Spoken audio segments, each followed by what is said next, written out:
What are these? Is it واخدنا على فين يا برنت يا اخويا؟ like a fruit? Oh, I can try? Oh, we're gonna... الانجليزي ماشي زي السكينه في الحلاوه اهو. عمر بن الخطاب الابتدائيه المشتركه تنتصر.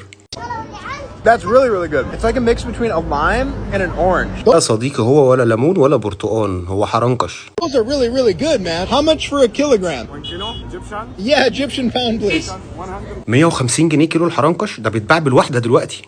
$3 for 1 kilo. $3 for 1 kilo. 3 دولار يعني على 50 90 يبقى 72 كده، في 2 جنيه 70 قرش. عند مين دول؟ Is that good price? Good price, Egyptian price. Egyptian price. الحلويات دي يا عم الحاج جايب الانجليزي الحلو ده منين؟ You would pay the same? Yes, I will bid the same. انت لو ما بتشتريش فعلا زي ما قلت له، بس انا لو مكانك هبقى متحمس ان هو يشتري، وهقول له ان انا اشتريت علشان يجرب الحرنكش بتاعنا. And he puts it on the scale and just under a kilo. Oh man, this is a legit honest guy. He's putting us right. ميزاننا حلال بالصلاة على النبي.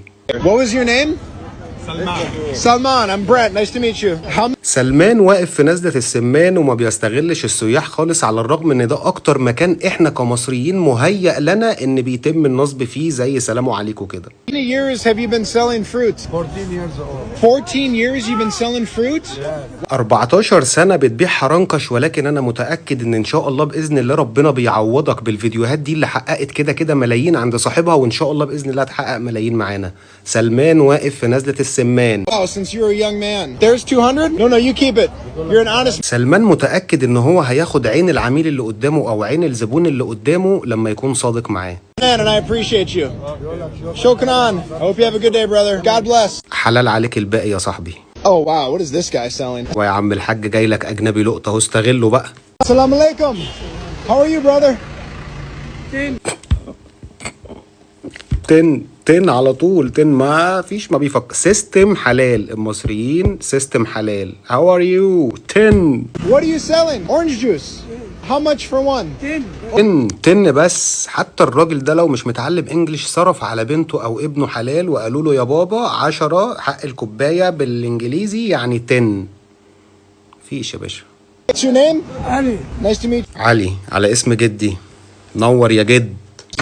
Still going. Oh, thank you, brother. Wow, that looks really good. Okay, it was 10. There's 50. Thank you so much, brother. And he gave us exact change. اداله 50 جنيه رجع له 40 جنيه. تعال نشوف بقى هيعمل ايه مع جدي علي كده. That's for you. You're a very hardworking man. No, that's for you. Are you مرضيش ياخد الباقي جدي علي. جدي علي عفيف ومرضيش ياخد الباقي. sure? I insist. Hardworking man. Okay, you got a good heart, brother. الله عليك يا جد، الله عليك يا جد، انت جدنا كلنا. اي حد يعرف جدي علي يقول لي مكانه فين يا جماعه، عشان عايز اشرب من عنده برتقان الصبح. OJ. Pow. One of the وباو